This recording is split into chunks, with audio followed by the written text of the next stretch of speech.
Atlanta Hawks have been playing phenomenal basketball right now. And yes, I shaved and got a haircut, so I look very tamed. And they're on an incredible, 6 game win streak right now. And I want to talk about it. So before we continue today's video, I want to hear your thoughts down below. The Atlanta Hawks have returned and they're back to their winning ways. And let's discuss why. Because I really do think it's incredible what they're doing. And, you know, I made a video previously how Cam Reddish departure opened up minutes for their players. And I really think it's just because they're going back to what they had last year. So let me hear those thoughts down below if you guys agree with me. Do you guys agree why the Atlanta Hawks have returned to the success? Like and subscribe for more content like this. So let's get right into it. First off, John Collins continues his play that we need him to do for them to have success. Okay. He goes out there, grabs rebounds, blocks shots, and tries to stretch the floor and dunks, okay, or slashes with a layup. And that's what they need. They need John Collins to play his efficient brand of basketball, which is why he got paid. Combining that with, DeAndre Hunter is any given night. I know he's not consistent, but any given night he's able to drop 20. But what he does is he gives you versatility with John Collins to switch positions and, be able to guard multiple positions and be a standout, like, defender for this team that they needed to help anchor the floor while also being able to be a two-way threat. And he's actually a decent rebounder. Then you got Clint Capella, the rim protector, the rebounding menace, the lob threat. Okay, we know what he is. He just can't stretch the floor. We obviously got Trae Young, who's playing his career best basketball, can score 30 points on any night. Okay, but he's also became such a good assister.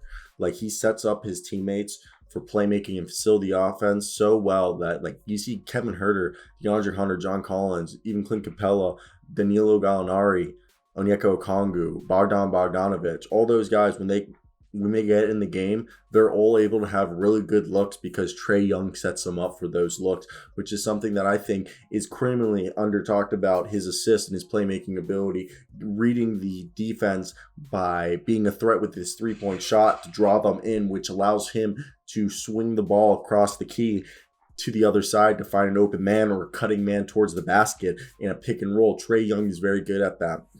My roommate actually played Trae Young in high school in AAU or high school ball, stripped him twice. He also scored on him at OU and told the head coach, "Where's my scholarship at?" When he scored, he's like, "I just gave your boy buckets," word for word what he told him.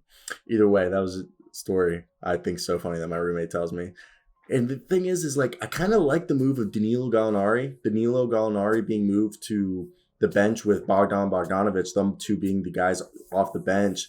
And I like that they kind of do this with bench guys play a lot of minutes. Like Danilo Gallinari, Bogdan Bogdanovic, both playing like 20 minutes a night each at least. And then you have Onyeka Okongwu, DeLon Wright, and Lou Williams. Like Onyeka Okongwu with Danilo Gallinari. Danilo Gallinari is a power forward. Sometimes he can play small forward, but they really run him at power forward with Onyeka Okongwu being a center / power forward in big lineups.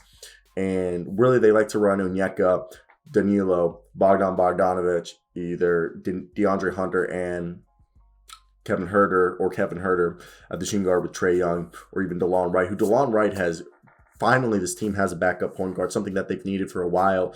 We could talk about last year, the failure with Chris Dunn and Rajon Rondo that they went all year they thought they had a backup point guard. They thought they did. They didn't. And that's led to Lou Williams coming here, which is awesome, but he's a horrendous defender. They get themselves offense with Lou Williams, and they get, defense, like perimeter defense with DeLon Wright, and some playmaking also with DeLon Wright.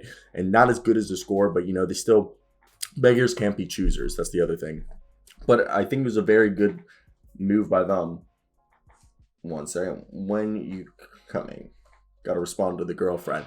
Either way, so I think the thing is that this team, they have a good mix. So Onyeka Okongwu gives Clint Capella and John Collins a breather. Danilo Gallinari and Bogdan Bogdanovic giving a scoring punch, like guys who can drop double-digit points off the bench. Okay, with those two guys. Lou Will and DeLon Wright is the perfect mix of offense with Lou Will and then defense and playmaking with DeLon Wright, which they've needed.